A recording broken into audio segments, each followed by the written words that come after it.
ঢাকাই সিনেমার এক সময়ের জনপ্রিয় অভিনেতা বাপ্পারাজ। ক্যারিয়ারে অসংখ্য রোমান্টিক সিনেমা দর্শকদের উপহার দিয়েছেন তিনি। তবে দর্শকের কাছে অভিনেতা বাপ্পারাজ মানে ব্যর্থ প্রেম বা ট্র্যাজেডির গল্প, অর্থাৎ ত্রিভুজ প্রেম বা স্যাক্রিফাইসের গল্প নির্ভর সিনেমাগুলোর কারণে আজও এই নায়ক বেশ জনপ্রিয়। প্রেমের সমাধি সিনেমায় বাপ্পারাজের সেই বিরহের সংলাপ ও দৃশ্য এখনো উপভোগ করে নেটিজেনরা। সম্প্রতি সেই ছবির একটি সংলাপ চাচা হেনা কোথায় ব্যাপক ভাইরাল হয়েছে। সে থেকে এখন আবার আলোচনায় এই নায়ক। ধুলো, ময়লা ও ক্ষতিকর ধূলিকণা থেকে নিমিষেই মুক্তি দেয় চৌধুরী এয়ার পিউরিফায়ার।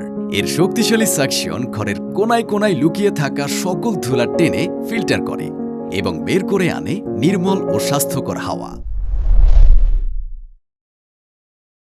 এদিকে বুধবার সামাজিক যোগাযোগ মাধ্যমে ফের নতুন এক ভিডিও ভাইরাল হয়েছে। যে ভিডিওটি পোস্ট করেছেন হেনার স্বামী নায়ক নাইম শাবনাজ নামের ফেসবুক পেজ থেকে পোস্ট করা সেই ভিডিওতে দেখা যায় গাড়ি চালিয়ে আসছেন বাপ্পারাজ আর গাছের নিচে দাঁড়িয়ে আছেন নাইমের কাছে এসে বাপ্পারাজ বলছেন, নাইম ভাই হেনা কোথায়? উত্তরে নাইম বলেন, বাপ্পা তুমি অনেক দেরি করে ফেলেছো, হেনার সাথে আমার অনেক আগেই বিয়ে হয়ে গিয়েছে। মজার ছলে করা তাদের এই ভিডিওটি মুহূর্তেই সামাজিক যোগাযোগ মাধ্যমে ভাইরাল হয়ে যায়। প্রসঙ্গত 1996 সালে মুক্তি পায় প্রেমের সমাধি সিনেমা। ওই সময় সিনেমাটি ব্যাপক সাড়া ফেলে দর্শক মহলে। একই সঙ্গে জনপ্রিয়তা অর্জন করেন চিত্রনায়ক বাপ্পারাজ ও চিত্রনায়িকা শাবনাজ। অন্যান্য চরিত্রেও আরও অভিনয় করেছিলেন অমিত হাসান ও ATM Shamsuzzaman. VOD Bangla news desk.